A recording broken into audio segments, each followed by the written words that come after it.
Well, good afternoon, everybody. I'd like to welcome you to the February 15th Lunchtime Hot Topics, where we try to give you some timely information, but then remind you about some events that are occurring throughout the year. This week, we're going to give you some updates on reporting co-teaching. Lori Adams is going to visit with you about that. Also, Suzy Myers is going to give you an update on the ELA standards. It's crazy to think that we're already revising math and English language arts standards. We do that every 7 years, and believe it or not, we've had our current math and English language arts standards for now 6 years. So we start that process a year in advance. So Suzy will give you an update on where we're at with the ELA standards revision. And then Chris Macy is going to give you an update on the 21st Century Community Learning Centers. So I want to remind everybody again, as we go through these, if you have questions, comments, suggested topics that we might cover the next couple presentations, send those to lunchtime@ksde.org. I also want to remind everybody that we are now in the process of planning for our summer Impact Institutes. We're going to have 3 of them this summer. You can see the dates there. June 20th and 21st will be here in Topeka at Washburn University. We'll be hosting another one at Pittsburgh State in early July, 11th and 12th, and then one at Barton County Community College, July 18th and 19th. The main focus of these Impact Institutes is we try to take a little bit deeper dive into the board's vision, the outcomes, the initiatives that we're working on, and especially we like to gear these. I think the summer is one of the best times for us to be able to get in front of classroom teachers. These are very inexpensive. I don't know what the cost this year is. I think last year it was $25 for the 2 days.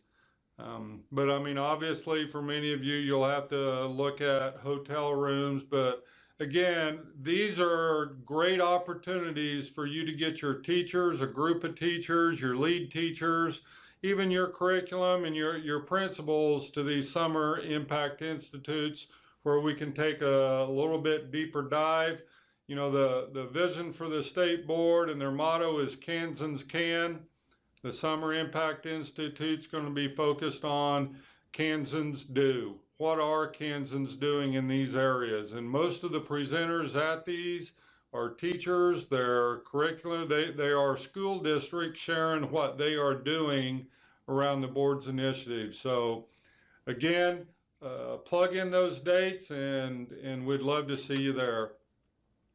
I really believe, just kind of before we get into this, there's a lot going on in the legislature as we speak.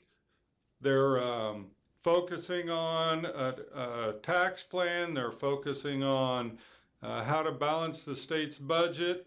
You're going to be hearing a lot of positives as well as negatives, but I think their biggest challenge is sometimes you got to look at how bad it could be before you really have to make decisions on what are we going to have to do to really change the direction where we're headed in the state so we can balance our budget. So hang in there.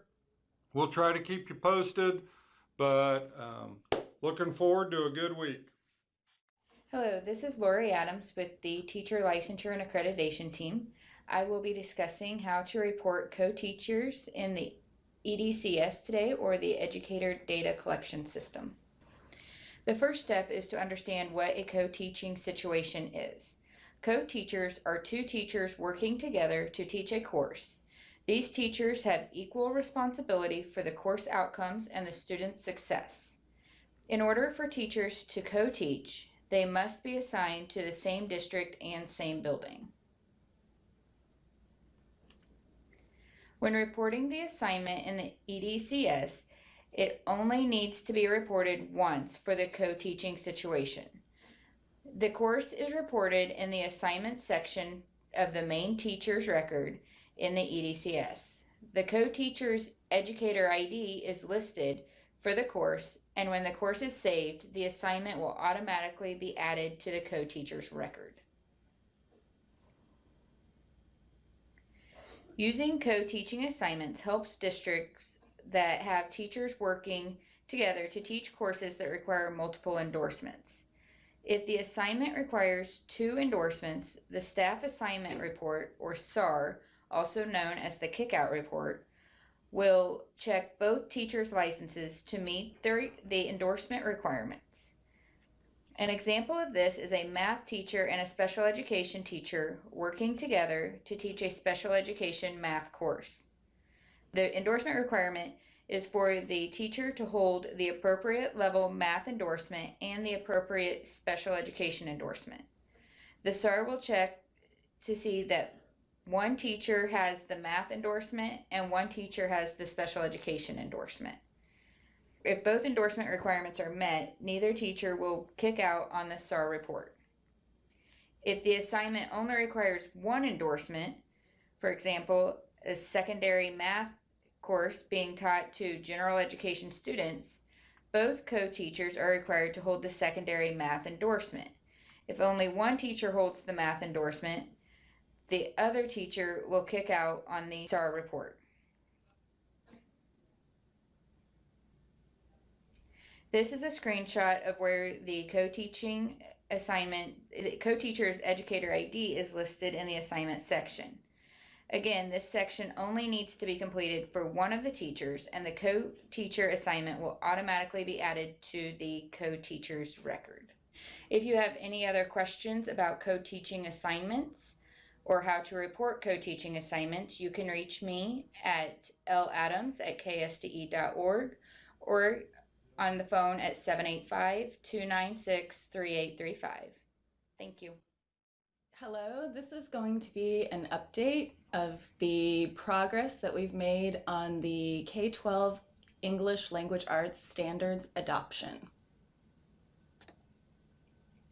We do have a committee putting these standards together, and the full committee consists of a writing work group and a review work group.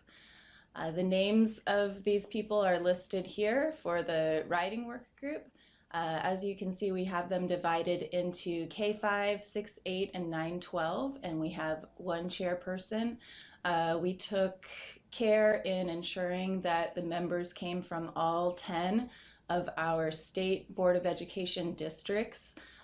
So these are the names on the writing work group, and these are the names of the people on the review work group. So I'll go through sort of what their specific responsibilities are as I talk through our timeline. We also have ad hoc committee members, and the ad hoc committee members receive invitations to both work groups meetings, and they can come to either of those. They have a voice in deciding the language of the standards, and anything that the writing work group and the review work group does, they are asked to lend their voice to that work as well. Here's an update on where we have been and where we are currently with our progress on the ELA standards.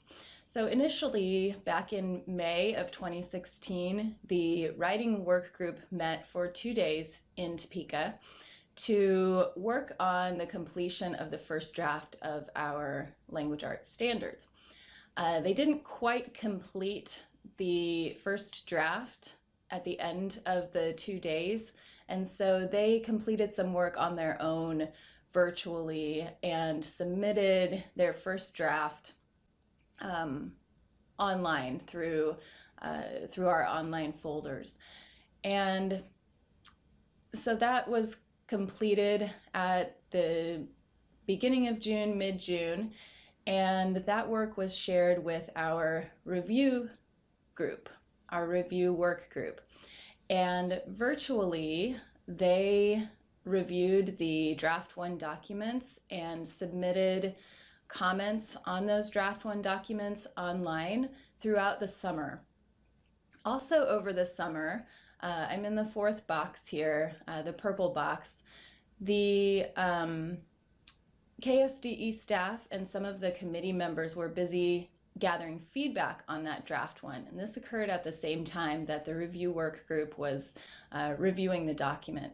And the way that looked was in the Summer Impact Institutes and at the annual conference, KSDE staff and committee members shared not the full document, but some of the highlights of the document, for example, the template and how the document was going to look, and some of the key decisions that were made about how the new standards would look.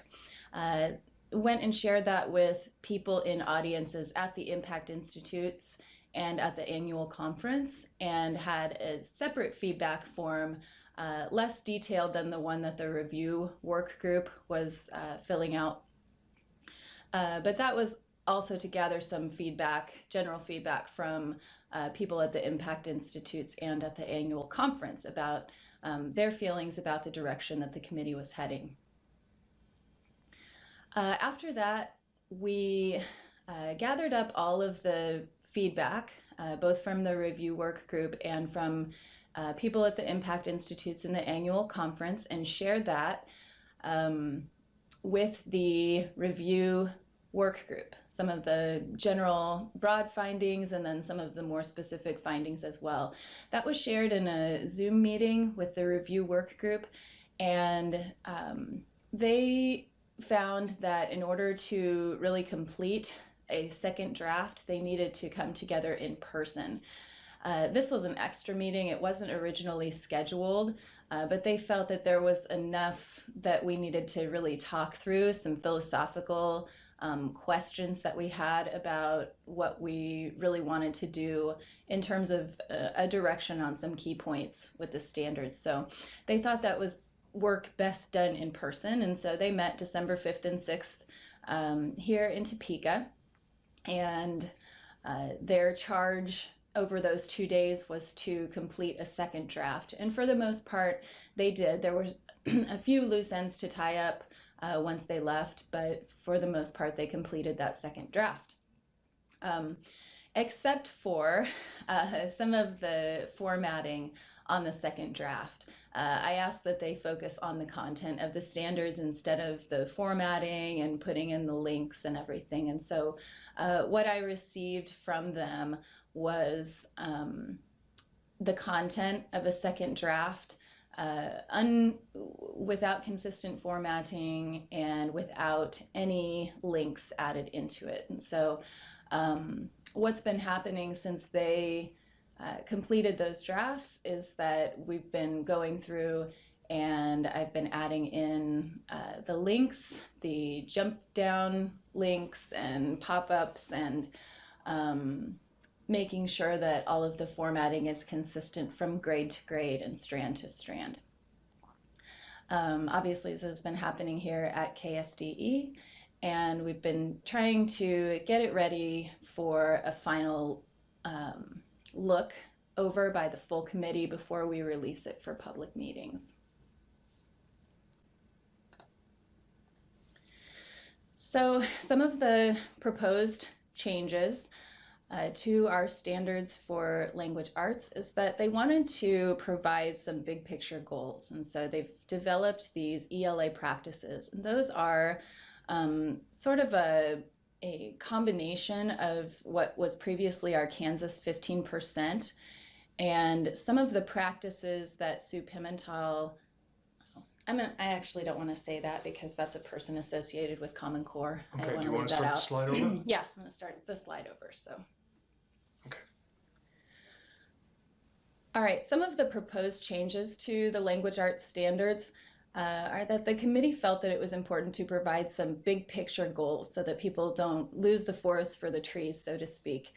So they've provided these statements they're calling ELA practices, and they are a combination of some practices that were in print before and also what was previously called the Kansas 15%, which included just some focus areas that Kansas teachers felt were important, like 6th trait writing and students following a process for their writing, things like that. They also added what they're calling currently student success statements. And those are statements that really help a teacher understand what students at a particular grade level are going to be doing with respect to each standard. And those exist for every standard at each grade level. They also wanted to include a progression. So at the bottom, and I'll show you the different views of the standards here in a moment, but there's one view that we're currently calling an expanded view, or the expanded form. And the teachers wanted to include a progression at the bottom of that expanded form that showed what students in a previous grade would do on a standard, and then what students in the following grade, the grade after their grade, would do on a certain standard. They also included the anchor standards that we had before. In other words, the basic skill set that goes along with each grade level standard, so that teachers can have those vertical conversations about what students are to do in each grade level with respect to each standard. And sometimes it's easy for us to lose sight of what the real intent of a standard is, and sort of, again, miss the forest for the trees. So the teachers felt it was important to put these intent of the standard statements on there so that we could remain focused on really what the point of that standard is for students. And again, we previously have this Kansas 15%, and we absorbed those statements into the ELA practices that are going to be included on every page of the standards document. As I mentioned before, there are going to be multiple ways to view the standards document depending on the level of detail a teacher wants to see. I'll show you what those different views look like here in a moment. The teachers wanted it to be more interactive than it is currently. It's not a live document right now. It's just something that can be printed out. There are no links to click or anything like that. And so the teachers wanted there to be some links that would provide further detail about each standard. We have concrete examples of possible instruction for each standard, and the links that will allow a teacher to jump down to that expanded form that I talked about earlier, that really give them a lot of detail about expectations for each standard. The teachers were concerned about the reading standard number 10 that addresses quantitative text measures, and they wished for that to also include qualitative measures for student reading as well. So that was a change that they wanted to make.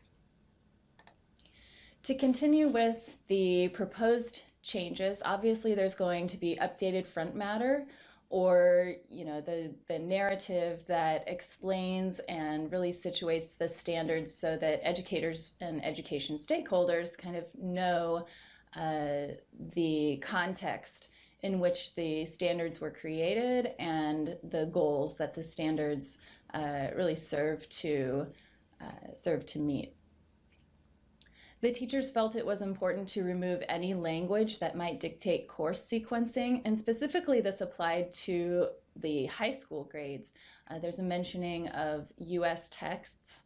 There's also a mentioning of Shakespeare, and the teachers felt strongly that while it might be the desire for individual schools and school districts to keep those texts, and some might feel that that's important, for example, to keep Shakespeare in certain grades, or to continue to teach that.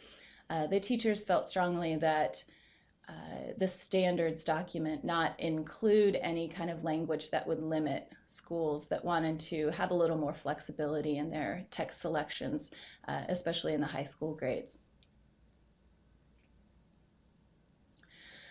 Rather than include separate standards for language, we are creating a progression document for the language standards. And if you look at the standards that are currently in place, there are what I would call production standards, which would be student writing and then speaking. And then there are, for lack of a better word, consumption standards for student reading and listening. And the language standards really are to be incorporated and integrated throughout all of those strands. And so the creation of this progressions document will hopefully assist teachers in understanding how to better integrate those language standards into all of those strands.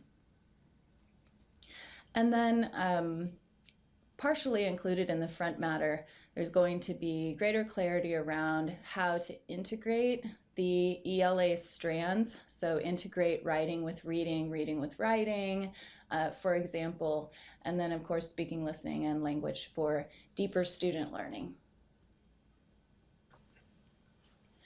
So I'm going to show you a little bit about what the standards will actually look like, or what the committee is proposing that the standards look like. This is what I'm calling the quick view. Educators, parents, even students, I suppose, can look at this and see all of the kindergarten standards, or first grade standards, or second grade standards, whatever grade they're interested in. They can see them all on a single page. And the way that this will work is people can hover over each standard link, and there will be a box that pops up that has the wording of the standard, the language of the standard, right on the screen there. And so one could have an entire grade level's worth of standards on a single page, and quickly see what all of those standards are for any given grade level. So this is what we're calling the quick view. This currently is called the standard view, and this one, unlike having all of the standards on a single page, this one will have all of the standards within a single strand for a grade level on a single page. And in some cases it bleeds over to a second page. We're working on how to handle that, but for the most part, these will be a single strand for a single grade level on a single page. So this example is for kindergarten speaking and listening, and so all of the speaking and listening standards for kindergarten would be on this page. So a teacher or administrator or parent could quickly look and see what kindergarten student expectations would be for speaking and listening, or first grade or second grade. And then this is what we're calling the expanded view. In the expanded view, there is only one standard on a single page. And so in this example, we're looking at fourth grade reading informational text, standard 5. So this is standard 5 for fourth grade in the reading strand for informational text. And as you can see, the standard is at the top. Those student success statements that I was discussing before are right below the standards. So those are those statements that help a parent or a teacher understand what students might be doing to address this standard in fourth grade. Below that is the anchor standard and that intent statement. And those are the same throughout all of the grades for each strand and standard. So those won't change from grade to grade, but it gives the teacher and the parent sort of that big idea of what's the goal of this standard, what's the intent of this standard. And then at the bottom is that progression that I was talking about before, so that a teacher or parent or administrator, curriculum leader, whoever's looking at the standards can know what are students going to be expected to be coming into this grade, having done with respect to the standard, and then what do they need to be prepared to do in the following grade.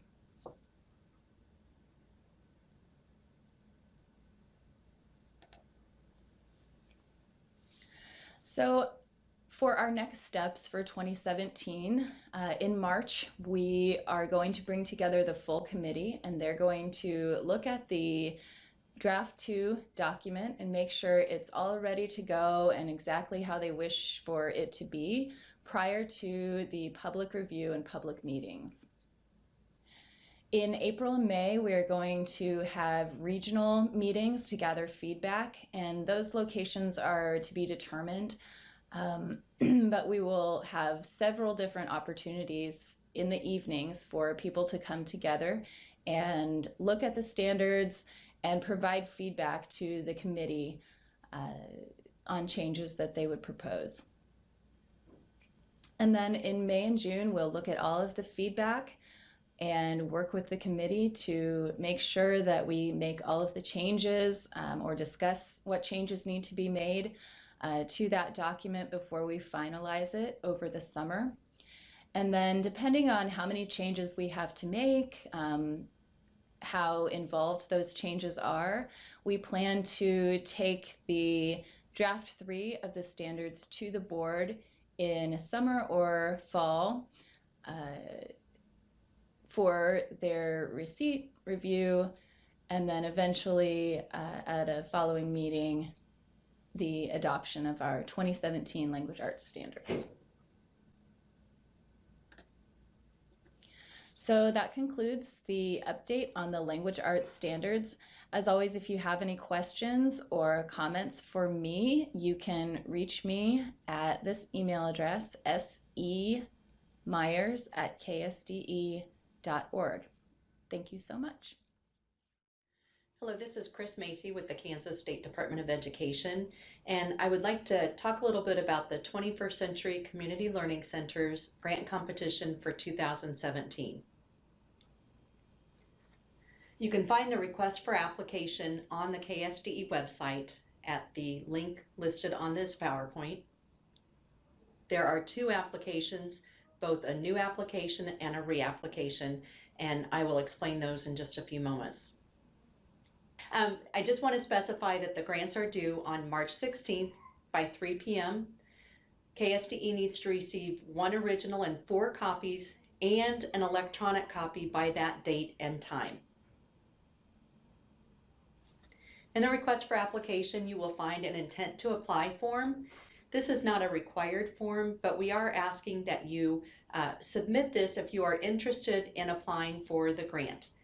This does not obligate you to submit a grant, but it does help us prepare for the number of reviewers that we may need to continue the process of awarding grants. Just a little bit about the history of the 21st Century program. It did begin as a federal grant, but in 2002 the management was transferred to the states. Since that time, Kansas has funded 144 grants. We currently have 85 grants being funded.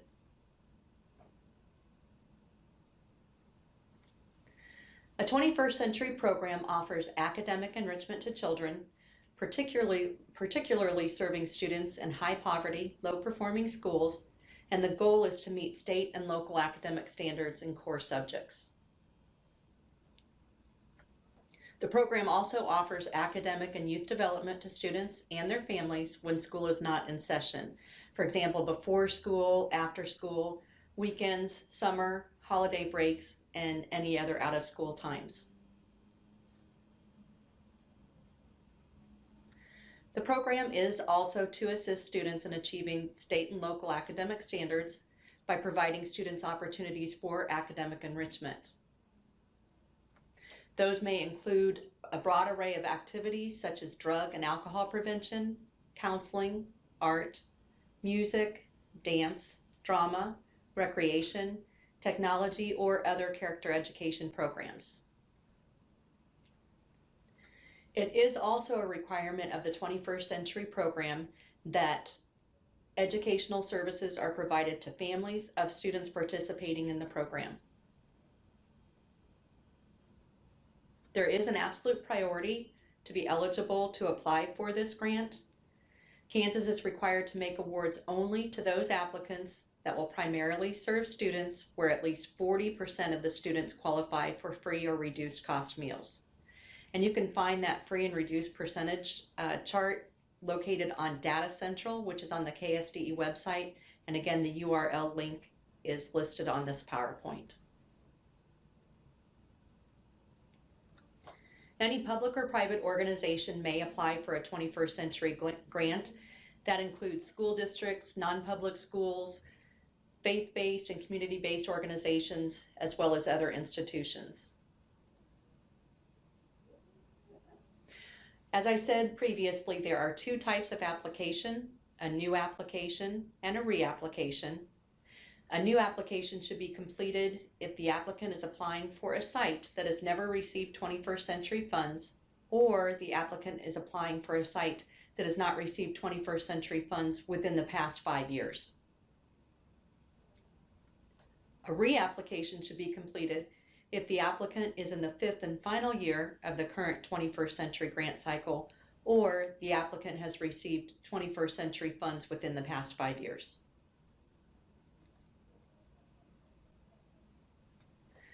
A 2017 Kansas 21st Century grant cannot exceed 5 years. Continuation from 1 year to the next within that 5 years is contingent upon program performance and appropriations by Congress. By statute, the grant funds may not be awarded for less than $50,000 per year for either the new applicants or the reapplicants. The maximum award for 2017 for new applicants is $100,000 for each of grant years 1 through 3. Funds will diminish during the 4th and 5th years of the 5-year grant. Year 4, Kansas 21st Century grant funds will pay 80% of the average of the first 3 years of the award. Year 5, Kansas 21st Century grant funds will pay 70% of the average of the first 3 years of the award. And there is no financial match required. Reapplicants, again, may not be awarded less than $50,000 per year, and the maximum award for the 2017 grant competition is $75,000 for each of the grant years 1 through 3. Funds for reapplications will diminish during the 4th and 5th years of the 5-year grant. In year 4, the Kansas 21st Century grant will pay $70,000, and in year 5, Kansas 21st Century grant funds will pay up to $65,000. There is a transportation allowance. Applicants proposing to serve students in districts that are REAP eligible may request up to $25,000 annually in addition to the maximum grant award for transportation costs. The additional allowance may only be used for daily transportation to and from the programs. Again, the due date is March 16th by 3 p.m. 1 original and 4 copies and 1 electronic copy are due to KSDE at that time. This is a very competitive process, so we suggest that the application directions are followed very closely and the due date and time are observed. Hard copies need to be delivered to me at the address listed, and electronic copies also should be emailed to me. If you have any questions regarding the application process for the 21st Century Community Learning Centers grant, please feel free to call me, and again, my information is on this PowerPoint. Have a great day. Thank you.